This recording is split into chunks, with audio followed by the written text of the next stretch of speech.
नमस्कार साथियों, मैं BS लकवाड़ BS technical and psycho classes YouTube channel में आपका फिर से स्वागत करता हूं। अपन जो चर्चा कर रहे थे इस टॉपिक में बेसिक इलेक्ट्रिकल में वो कर रहे थे परमाणु के बारे में, परमाणु की संरचना के बारे में। परमाणु की चर्चा में अपन ने प्रोटॉन, इलेक्ट्रॉन, न्यूट्रॉन की चर्चा भी करी। परमाणु क्रमांक या परमाणु भार या द्रव्यमान संख्या, एटॉमिक मास, एटॉमिक नंबर के बारे में भी अपन ने चर्चा करी थी। अब जो चर्चा करेंगे वो करेंगे अपन आयन और आयनीकरण के बारे में। तो सबसे पहले तो अपन परमाणु की ही चर्चा करें कि परमाणु पर कौन सा आवेश होता है या कौन सा आवेश अपने पास आ सकता है। तो सबसे पहले तो अपन परमाणु को ही लें। अब अपने पास में परमाणु सामान्य अवस्था में, परमाणु की चर्चा में अपन ने संरचना में जो पहला नियम पढ़ा था उसमें अपन ने पढ़ा था कि परमाणु सामान्य यदि अवस्था में है तो ये कैसा रहेगा, उदासीन रहेगा। इसका जो आवेश है वो जीरो रहेगा, या इसको अपन बोलेंगे आवेश रहित होगा, या आवेश का मान शून्य होता है। इसका जो आवेश है वो शून्य है। लेकिन ये कौन सी अवस्था की बात हो रही है? सामान्य अवस्था में। किसकी बात हो रही है? परमाणु है। चर्चा परमाणु की ही, लेकिन टॉपिक हो गया आयन और आयनीकरण। तो सबसे पहले तो ये कंसेप्ट क्लियर होनी चाहिए कि कोई भी परमाणु है वो किसी भी पदार्थ का है, वो परमाणु सामान्य अवस्था में कैसा रहता है? उदासीन या आवेश रहित, या उसके आवेश का जो मान है वो शून्य है या जीरो है। अब अपने पास में फिर आयन कौन है? तो आयन भी है परमाणु ही, लेकिन अब यहाँ इसकी परिभाषा बदल गई है। आयन की परिभाषा है आवेश युक्त परमाणु, या फिर वो परमाणुओं का समूह भी हो सकता है। एक अकेला परमाणु भी हो सकता है या एक से अधिक भी। तो आवेश युक्त परमाणु या परमाणुओं का समूह, ये कहलाता है अपन का आयन। तो आयन कौन है? तो आयन है तो परमाणु ही है, लेकिन अब वो परमाणु सामान्य अवस्था में नहीं है। अब वो परमाणु कैसा हो चुका है? आवेश युक्त। इसका मतलब उसके ऊपर किसी ना किसी प्रकार का चार्ज या आवेश आ चुका है। और आवेश की अपन चर्चा कर चुके हैं कि आवेश अपने पास में दो प्रकार का है। आवेश का एक प्रकार तो है धनावेश, और दूसरा जो प्रकार है वो है ऋणावेश। तो आवेश दो प्रकार का होता है, एक तो धनावेश और एक ऋणावेश, पॉजिटिव चार्ज और नेगेटिव चार्ज। अब अपने पास में यहाँ ऐसा कुछ नहीं लिख रहा है कि धन आवेश से युक्त परमाणु ही आयन कहलाएगा या ऋण आवेश से युक्त परमाणु ही ऋणायन कहलाएगा। ऐसा कोई कंडीशन नहीं है। परिभाषा साफ कह रही है कि आवेश युक्त होना चाहिए, चाहे वो धन आवेश से युक्त हो या ऋण आवेश से युक्त हो, आवेश युक्त होना चाहिए। आवेश युक्त परमाणु को ही अपन क्या बोलेंगे? आयन बोलेंगे। तो अब अपने पास में आवेश होता कितने प्रकार का है? तो आवेश भी अपने पास में कितनी प्रकार का है? दो। एक तो होता है धनावेश, दूसरा होता है ऋणावेश। इसका मतलब परमाणु के ऊपर धन का आवेश भी आ सकता है और ऋण का आवेश भी आ सकता है। अब अपने पास में आयन, यदि आयन है तो वो सबसे मूल रूप से देखो कि वो है कौन है? परमाणु। लेकिन अब वो परमाणु सामान्य अवस्था में नहीं है, उसके ऊपर क्या आ चुका है? आवेश।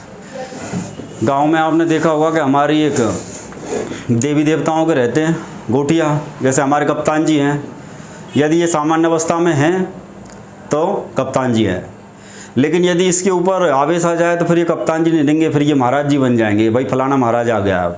अब कोई कहने वाला नहीं है कि भाई ये कप्तान जी हैं, क्योंकि अब उसके ऊपर क्या आ गया है? आवेश। फिर वो क्या बन जाएंगे? महाराज जी। वो स्थिति कुछ परमाणु की है तो वो परमाणु, लेकिन यदि उसके ऊपर क्या आ गया? आवेश, तो उसको अपन परमाणु नहीं बोलेंगे, उसको अपन बोलेंगे आयन।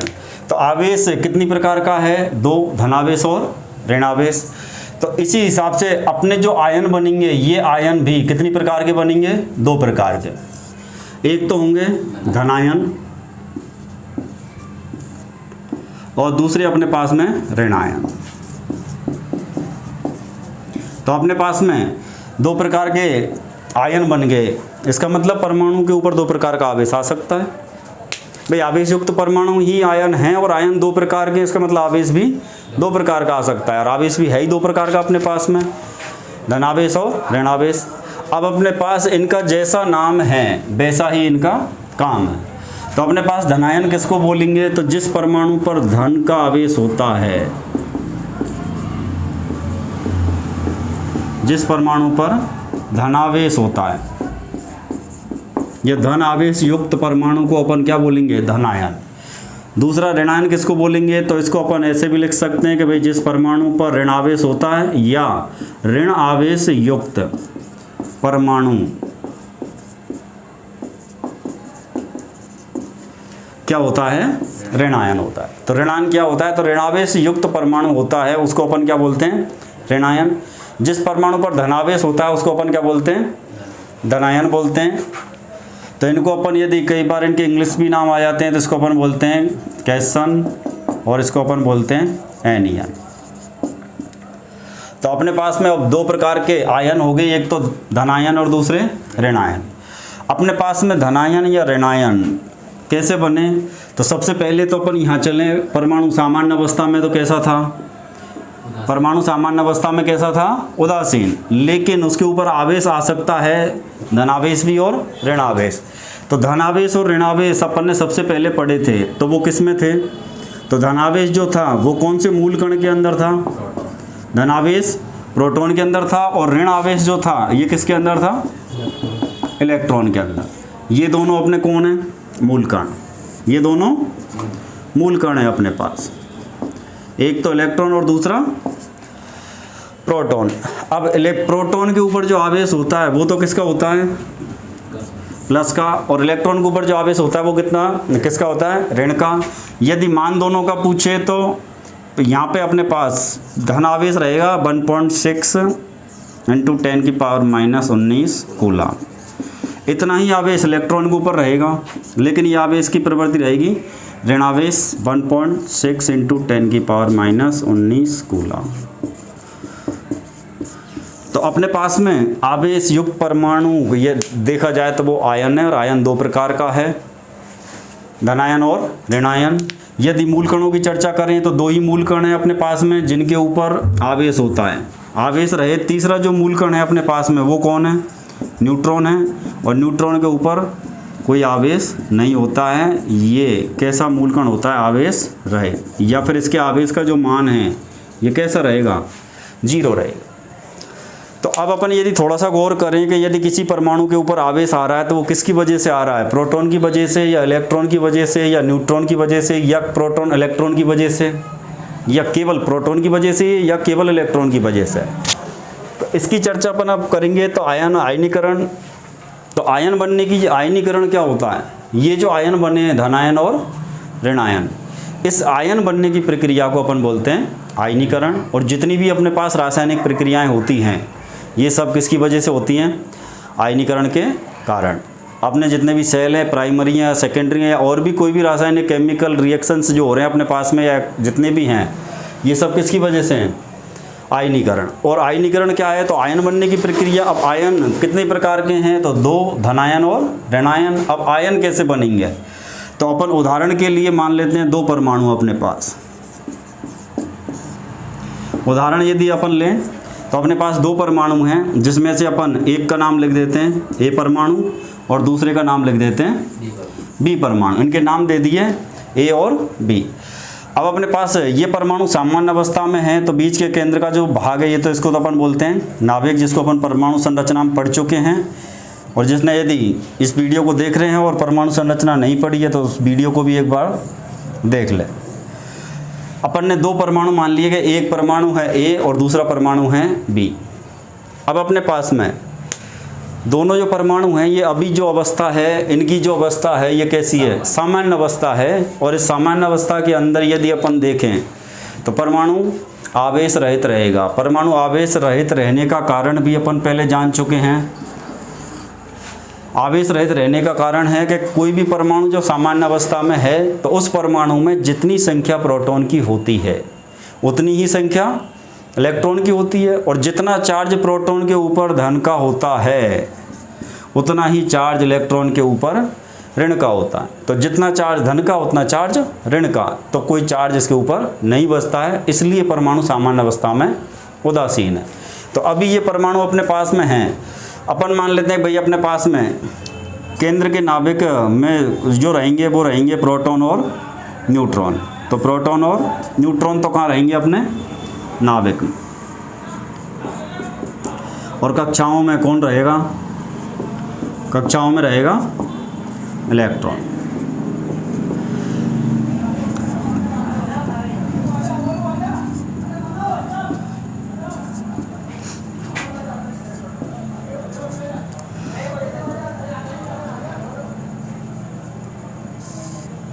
चलो ये अपनी होगी कक्षाएं। इन कक्षाओं में यदि अपन देखें तो अपने पास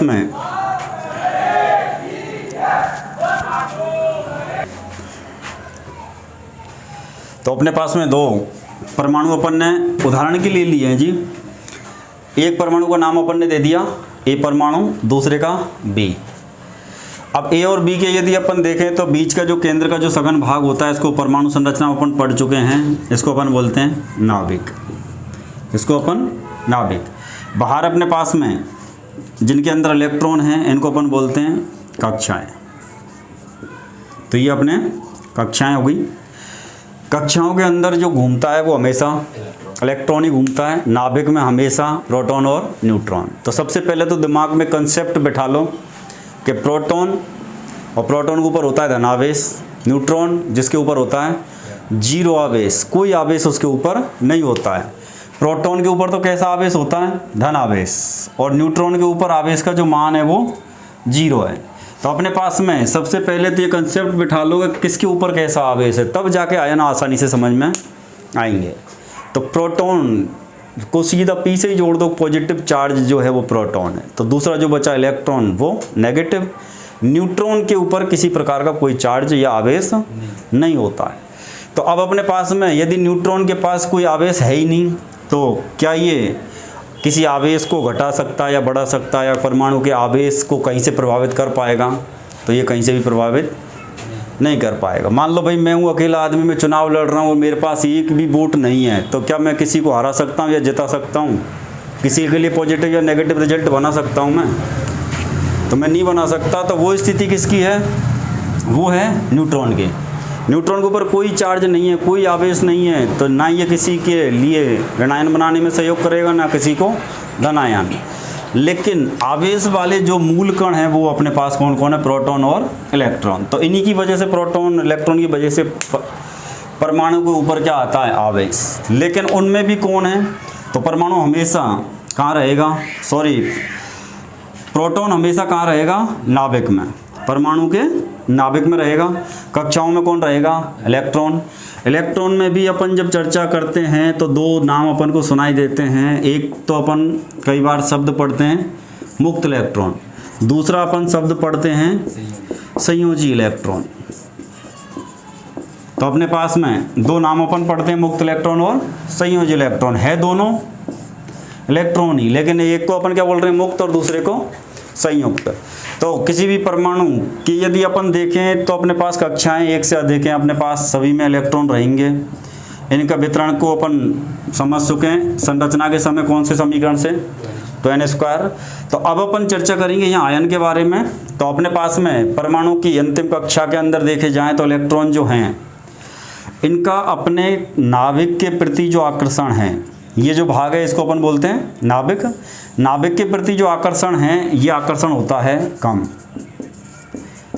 नाभिक के प्रति इनका आकर्षण कम होता है, क्योंकि ये नाभिक से दूर होते हैं, और आकर्षण कम होने की वजह से ही इनको बोला जाता है मुक्त इलेक्ट्रॉन या फ्री इलेक्ट्रॉन। कौन से? अंतिम कक्षा के इलेक्ट्रॉन। अब अपने पास में अंतिम कक्षा के जो इलेक्ट्रॉन हैं, ये एक परमाणु से दूसरे परमाणु में भी आ जा सकते हैं। आप दूसरे परमाणु से आ भी सकते हैं, दूसरे परमाणु में जा भी सकते हैं। तो इस अंतिम कक्षा से कोई भी परमाणु यदि किसी दूसरे परमाणु के अंदर जाएगा, गमन करेगा, तो उस इलेक्ट्रॉन को अपन बोलते हैं संयोजी इलेक्ट्रॉन। तो अपने पास में किसी परमाणु की अंतिम कक्षा में जो उपस्थित इलेक्ट्रॉन है वही संयोजी इलेक्ट्रॉन है। लेकिन इनको अपन मुक्त क्यों बोल रहे हैं? क्योंकि इनका अपने पास इनके नाभिक के प्रति इन इलेक्ट्रॉन का परमाणु के नाभिक के प्रति आकर्षण बहुत ही कम होता है। तो इसी वजह से इनको अपन क्या बोलते हैं, मुक्त बोलते हैं। देखो अपने पास घर परिवार में भी यदि अपन देखें तो कई घरों के अंदर तुमने देखा होगा कुछ ना कुछ आदमी ऐसे मिलते हैं जिनका अपने घर के प्रति कोई आकर्षण नहीं होता, उनको घर के काम से कोई लेना देना नहीं होता, तो घर वाले भी कह देते हैं भाई ये तो हमारी तरफ से फ्री है। ऐसे ही ऐसे इलेक्ट्रॉन जो अंतिम कक्षा में हैं उनका अपने नाभिक के प्रति कोई भी आकर्षण नहीं है, तो उन इलेक्ट्रॉनों को ही क्या बोल दिया, मुक्त इलेक्ट्रॉन। अब ये मुक्त इलेक्ट्रॉन ही दूसरे परमाणु के साथ संयोजी बंध बनाएंगे और जो संयोजी बंध बनाते हैं उन्हीं को अपन बोलते हैं संयोजी इलेक्ट्रॉन। तो संयोजी जो इलेक्ट्रॉन होगा वो कौन सी कक्षा से जाएगा, तो वो हमेशा अंतिम कक्षा से जाएगा। कहाँ से जाएगा, अंतिम कक्षा से। अब अपने पास में यदि यहां से एक इलेक्ट्रॉन इधर जाता है, यहां से एक इलेक्ट्रॉन यदि इधर जाता है, तो अभी यदि अपन उदाहरण के लिए मान लेते हैं कि यदि यहाँ अंतिम कक्षा में इलेक्ट्रॉन की संख्या यदि काउंट अपन करें तो 1 2 3 4 5 6 और 7 इलेक्ट्रॉन है। कितने इलेक्ट्रॉन है, 7। अब अपने इधर यदि काउंटिंग करें तो 1 2 3 4 5 6 और 7। ये जो 7 जो संख्या है ये किसकी है, ये संख्या अपन किसकी ले रहे हैं, इलेक्ट्रॉन की। और ये अंतिम कक्षा के इलेक्ट्रॉन है, ये भी जो संख्या है ये भी किसकी है, इलेक्ट्रॉन की। अब अपने पास में ये जो संख्या है ये इलेक्ट्रॉन की है, यहाँ भी संख्या इलेक्ट्रॉन के साथ। लेकिन अपन पहले परमाणु संरचना में पढ़ चुके हैं कि सामान्य अवस्था में जब परमाणु है उसमें जितनी संख्या इलेक्ट्रॉन की होगी उतनी ही संख्या प्रोटॉन की भी होगी।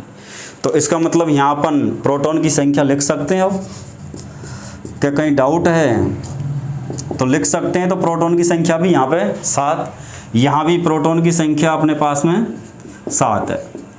तो अब अपने पास में यदि यहाँ इलेक्ट्रॉन पे आवेश देखें तो ऋण का रहेगा और प्रोटॉन पे आवेश देखें तो धन का। यहाँ भी इलेक्ट्रॉन पे ऋण का और यहाँ प्रोटॉन पे धन का। तो अपने पास में ये प्रोटॉन की जो संख्या ये भी 7, इन अंतिम कक्षा में जो इलेक्ट्रॉन की संख्या ये भी अपन ने देखी तो 7। तो इस पूरे परमाणु की अपन मानी हुई संख्या ले रहे हैं कि इस पूरे परमाणु में जो संख्या है वो कितनी है, 7। तो इसका मतलब प्रोटॉन की संख्या भी 7। यदि अंदर वालों को सबको अपन गिन के लिखेंगे तो जो संख्या अपन इलेक्ट्रॉन की लिखेंगे वही संख्या अपन को किसकी लिखनी पड़ेगी, प्रोटॉन की। अपन ने ये सब वैल्यू कैसी ले रखी है, मान के ले रखी है, माना थी। तो अब अपन यहाँ आयन और आयनीकरण को समझने की कोशिश करें। 2 परमाणु हैं जिसमें अपन को एक को नाम मिला हुआ है A, दूसरे को नाम मिला हुआ है B।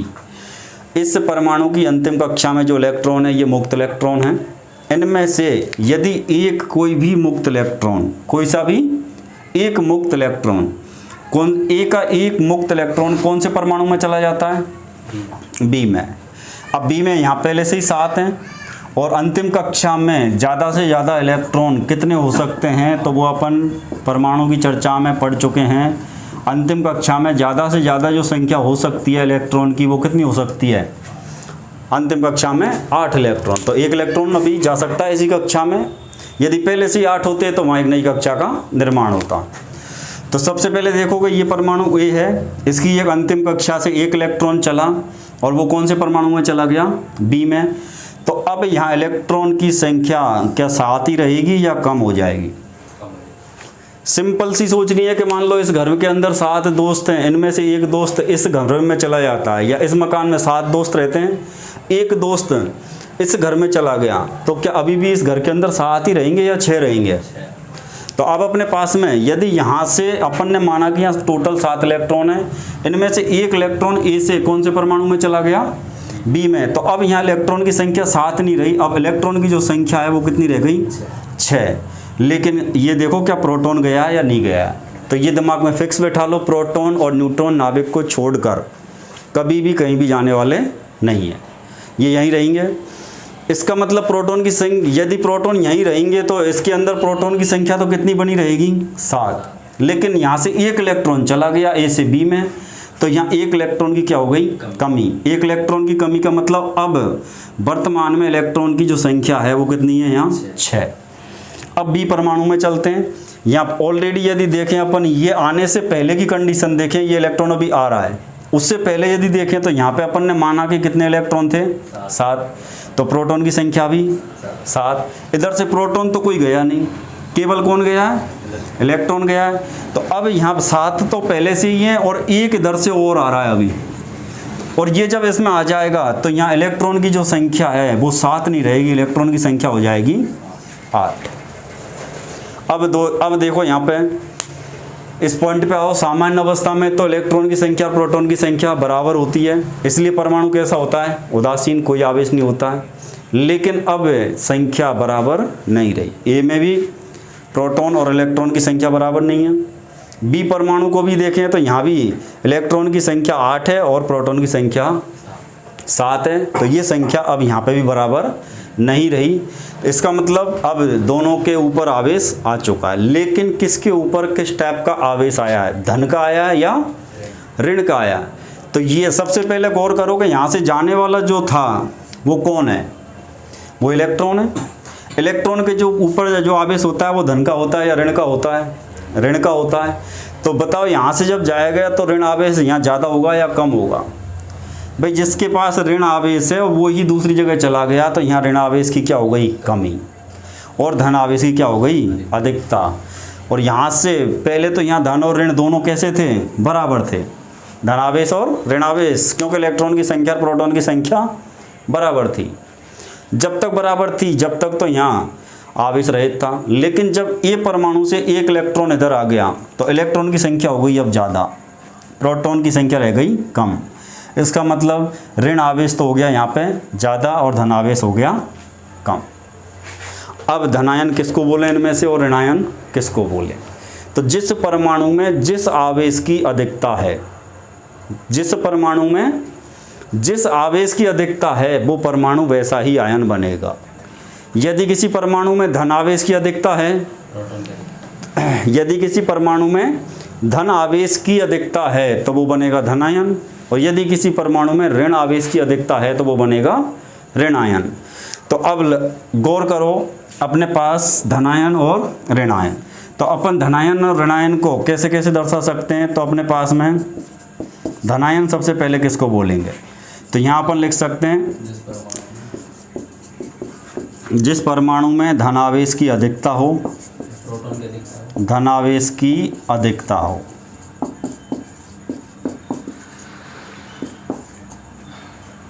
एवं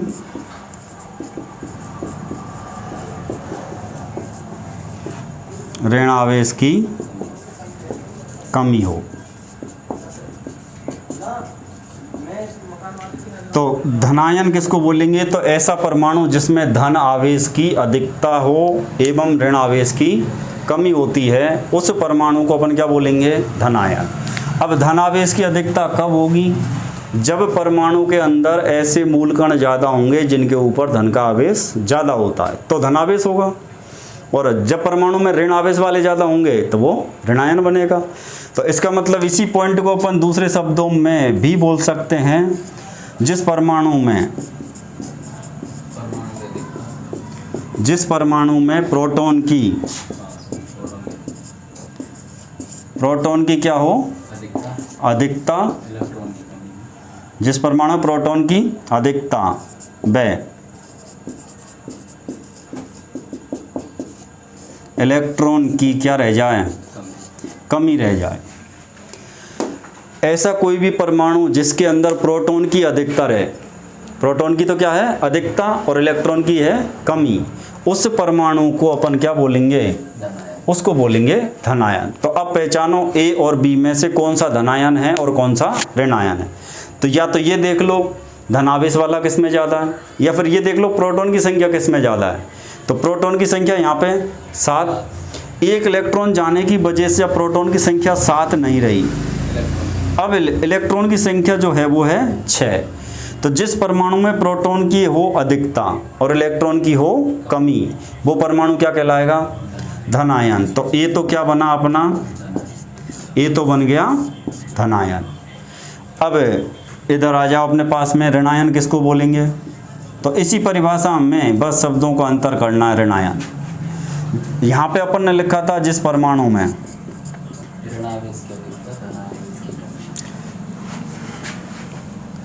जिस परमाणु में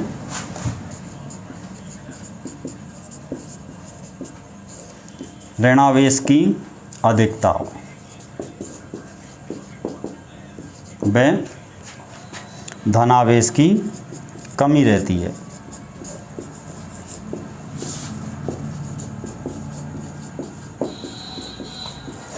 जिस परमाणु के अंदर ऋणावेश की अधिकता या फिर अपन बोल सकते हैं धनावेश की कमी, दोनों अधिक नहीं हो सकते, दोनों कम भी नहीं हो सकते, एक अधिक होगा तो दूसरा अपने आप ही कम हो जाएगा। तो जिस परमाणु में धनावेश की अधिकता या ऋणावेश की क्या रहती है, कमी, तो सॉरी जिस ऋणावेश की अधिकता और धनावेश की कमी रहती है उस परमाणु को अपन बोलेंगे ऋणायन। दूसरे शब्दों में अपन यदि इस आधार पर देखें कि भाई जिस परमाणु में प्रोटॉन की तो क्या थी, अधिकता, और इलेक्ट्रॉन की कमी थी, इसका जस्ट उल्टा कर दो, इसका जस्ट उल्टा कर दो कि जहां पर इलेक्ट्रॉन की तो क्या हो, अधिकता। जिस परमाणु में इलेक्ट्रॉन की क्या रहती है, अधिकता रहती है, और प्रोटॉन की क्या रहती है, प्रोटॉन की कमी रहती है, उस परमाणु को अपन बोलेंगे ऋणायन। तो धनायन और ऋणायन क्लियर हो गए होंगे। यदि फिर भी कोई डाउट है एक बार इसको और रिपीट करें। सामान्य अवस्था के अंदर परमाणु जो है उदासीन होता है। उदासीन रहने का कारण है कि जितनी संख्या इलेक्ट्रॉन की होती है उतनी संख्या प्रोटॉन की होती है। तो दोनों के अंदर यदि अपन देखें इलेक्ट्रॉन और प्रोटॉन की संख्या बराबर है। अंतिम कक्षा में जो इलेक्ट्रॉन है इनको मुक्त इलेक्ट्रॉन बोला गया क्योंकि इनका अपने नाभिक के प्रति आकर्षण बहुत ही कम होता है, इस वजह से इनको बोलते हैं मुक्त इलेक्ट्रॉन। दूसरा अपने पास में संयोजी इलेक्ट्रॉन कौन से हैं, तो जो परमाणु अंतिम कक्षा के हैं लेकिन दूसरे परमाणु के साथ संयोजी बंध बनाते हैं उनको अपन बोलते हैं संयोजी इलेक्ट्रॉन। अब आयन की परिभाषा क्या है, तो आवेश युक्त परमाणु क्या कहलाएगा, आयन। कोई भी परमाणु है उस पर आयन कब तक नहीं आएगा, जब तक या तो उसमें से एक इलेक्ट्रॉन या एक से अधिक इलेक्ट्रॉन कहीं दूसरे परमाणु में नहीं जाते, या फिर दूसरे परमाणु से एक या एक से अधिक इलेक्ट्रॉन उसके अंदर नहीं आएंगे, जब तक किसी भी परमाणु पर किसी भी प्रकार का कोई आवेश नहीं आएगा। मानना अपन ने यहाँ पे दो परमाणु लिए, ए और बी। ए परमाणु से एक इलेक्ट्रॉन चला बी परमाणु में, तो यहाँ इलेक्ट्रॉन की तो क्या हो गई, कमी, और प्रोटॉन की हो गई अधिकता, क्योंकि इलेक्ट्रॉन जाने से इलेक्ट्रॉन रह गए 6, प्रोटॉन हो गए 7, तो इलेक्ट्रॉन की कमी हो गई, प्रोटॉन की अधिकता। तो ये परमाणु तो बनेगा कैसा, धनायन। या फिर अपन कह सकते हैं कि भाई प्रोटॉन के ऊपर तो धन का आवेश था और इलेक्ट्रॉन के ऊपर ऋण का आवेश था। इसका मतलब जिस परमाणु में धनावेश अधिक हो और ऋणावेश कम हो उसको अपन बोलेंगे धनायन। इसकी बिल्कुल उल्टी परिभाषा बनेगी ऋणायन की।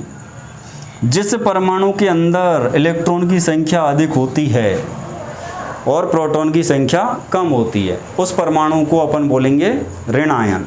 तो ये जो परमाणु बना ये तो कैसा बना, ये बना ऋणायन। अपन इसी शब्दों के आधार पर ये परिभाषाएं लिख रहे हैं। जिस परमाणु में धनावेश की अधिकता हो और ऋणावेश की कमी हो ऐसा परमाणु धनायन कहलाएगा। या जिस परमाणु में प्रोटॉन की अधिकता रहे और इलेक्ट्रॉन की कमी रहे उसको बोलेंगे धनायन। इसकी जस्ट परिभाषा उल्टी कर दो, जिस परमाणु के अंदर इलेक्ट्रॉन की अधिकता और प्रोटॉन की कमी उसको बोलेंगे ऋणायन, और जिस परमाणु में ऋण आवेश की अधिकता या धनावेश की कमी होती है उसको बोलते हैं ऋणायन। तो यहाँ तक मेरे हिसाब से आपका सारा टॉपिक क्लियर हो गया होगा। वीडियो को पूरा देखा करो। पूरे देखने के बाद यदि हमारे पूरी वीडियो को पढ़ने के बाद इस टॉपिक से संबंधित कोई क्वेश्चन आपके दिमाग में और रहे कमेंट सेक्शन में डालना नहीं भूलें। सॉल्यूशन देने के लिए हम बैठे हुए हैं। आगे लगातार इसी प्रकार से वीडियो देखने के लिए आप हमारे चैनल को लाइक करें, शेयर करें, ज़्यादा से ज़्यादा सब्सक्राइब करें और दोस्तों से सब्सक्राइब कर पाएँ। जय हिंद, जय भारत।